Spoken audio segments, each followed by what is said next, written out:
और इस समय की एक बड़ी खबर आपको बता दें, सट्टेबाजी केस में ईडी ने एक बड़ा एक्शन लिया है। क्रिकेटर युवराज सिंह और रॉबिन उत्थापा की संपत्ति को अटैच किया गया है। एक्टर सोनू सूद, नेहा शर्मा और अन्य की संपत्ति भी जब्त हुई है। युवराज सिंह की 2.5 करोड़ की संपत्ति अटैच हुई है। सूत्रों के हवाले से खबर, सोनू सूद की 1 करोड़ की संपत्ति। सट्टेबाजी केस में ईडी ने ये बड़ा एक्शन लिया है। युवराज सिंह और उत्थापा की, सोनू सूद की, नेहा शर्मा की संपत्ति को अटैच किया गया है। एक्ट्रेस शिल्पा शेट्टी अब एक नए विवाद में फंसती नजर आ रही हैं। शिल्पा के खिलाफ 60 करोड़ के फ्रॉड केस में इनकम टैक्स ने उनके कई ठिकानों पर आज छापेमारी की है। आरोप है कि कपल ने दीपक कोठारी से निवेश के नाम पर 60 करोड़ रुपए लिए, लेकिन रकम का इस्तेमाल अपने निजी लाभ के लिए किया गया, न कि व्यापार के उद्देश्य से।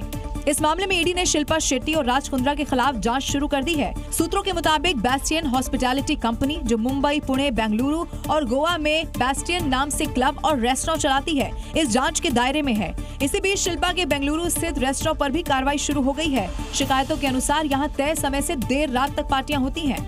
धोखाधड़ी मामले को लेकर एक्ट्रेस शिल्पा शेट्टी ने अपने ऊपर लगे आरोपों पर आधिकारिक बयान जारी कर दिया है। मैं इस बात से बहुत दुखी हूं कि बिना किसी आधार के मेरा नाम इस मामले से जोड़ने की कोशिश की जा रही है।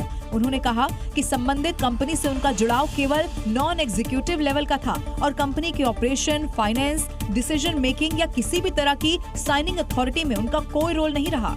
अवैध तरीके से विदेश भेजने वाले डंकी रूट नेटवर्क पर ईडी ने बड़ी चोट की है। ईडी के जालंधर जोन ने पंजाब, हरियाणा और दिल्ली में एक साथ 13 ठिकानों पर छापेमारी की और इस कार्रवाई में एजेंसी के हाथ एक ऐसा खजाना लगा जिसने पूरे नेटवर्क की गहराई और पैसों के खेल को बेनकाब कर दिया।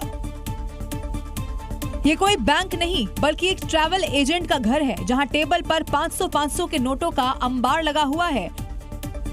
ये पूरे 4 करोड़ 62 लाख रुपए हैं, जिन्हें ईडी ने रेड के दौरान जब्त कर लिया है। इस ट्रैवल एजेंट का साम्राज्य कितना बड़ा होगा, आप इससे अंदाजा लगा सकते हैं कि छापेमारी में 313 किलो चांदी और 6 किलो सोने के बिस्किट बरामद हुए हैं। इस कार्रवाई में ईडी को मामले से जुड़े हुए कई अहम सबूत भी हाथ लग गए हैं।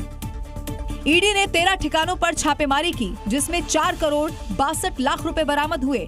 इसके साथ ही 313 किलो चांदी, 6 किलो सोने की ईंटें मिली। जब्त की गई सामान की कुल कीमत 19 करोड़ से ज्यादा है। इसके साथ ही ईडी को मोबाइल फोन, डिजिटल सबूत और व्हाट्सएप चैट और अन्य दस्तावेज भी मिल गए हैं।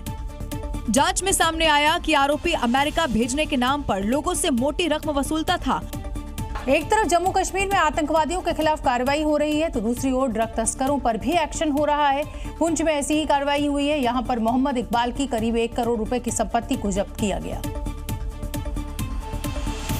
पुलिस का कहना है कि ये कार्रवाई सिर्फ एक ड्रग पैडलर के खिलाफ नहीं है, बल्कि नार्को टेरर नेटवर्क की रीढ़ तोड़ने जैसी है, क्योंकि नशे की कमाई का इस्तेमाल कई बार आतंकी गतिविधियों, लॉजिस्टिक सपोर्ट और हवाला नेटवर्क में किया जाता है।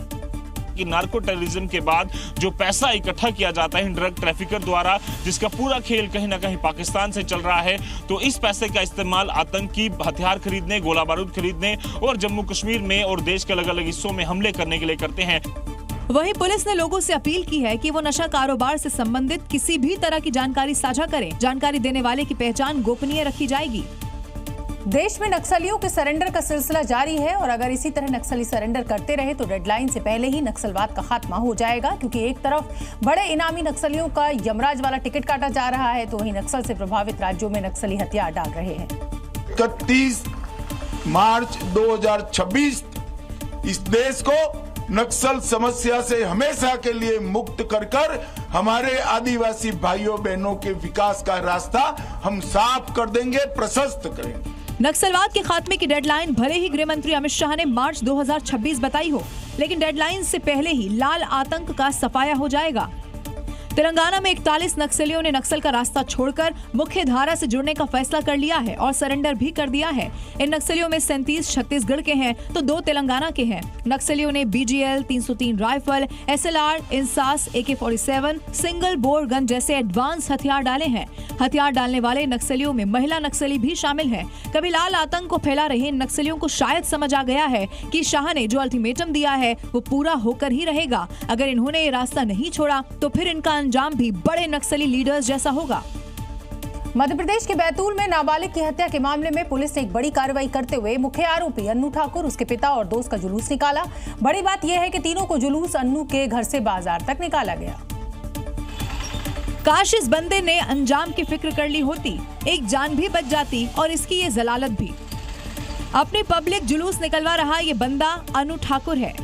विवेक मरकाम हत्याकांड में एमपी पुलिस के सख्त एक्शन की गवाही दे रहा है। अनु ठाकुर हत्याकांड का मुख्य आरोपी है और इसीलिए मोहन पुलिस उसे वही सजा दे रही है जिसका वो हकदार है। ये काम आज अपने शुभ हाथों से गंज थाना पुलिस ने कर दिया है। अनु ठाकुर का जुलूस उसके ही घर से निकाला। पुलिस ने दरअसल जुलूस ही नहीं, सजा में कुछ बोनस भी जोड़ दिया। आरोपियों को कान पकड़वाकर शहर की मुख्य सड़कों पर घुमाया। इरादा वही है कि अपराधियों में खौफ और जनता में भरोसा कायम हो सके। दरअसल 2 दिन पहले विवेक मरकाम की अनु ठाकुर सहित 10 लोगों ने बेरहमी से पिटाई कर हत्या कर दी थी। फिलहाल कुल 3 आरोपी गिरफ्तार हुए हैं। इनमें एक अनु ठाकुर का पिता भी है। मुंबई के रिहायशी इलाके में आज उस समय लोगों को डर लग गया, बहुत घबरा गए वो, जब यहाँ एक सोसाइटी में तेंदुए की एंट्री हो गई।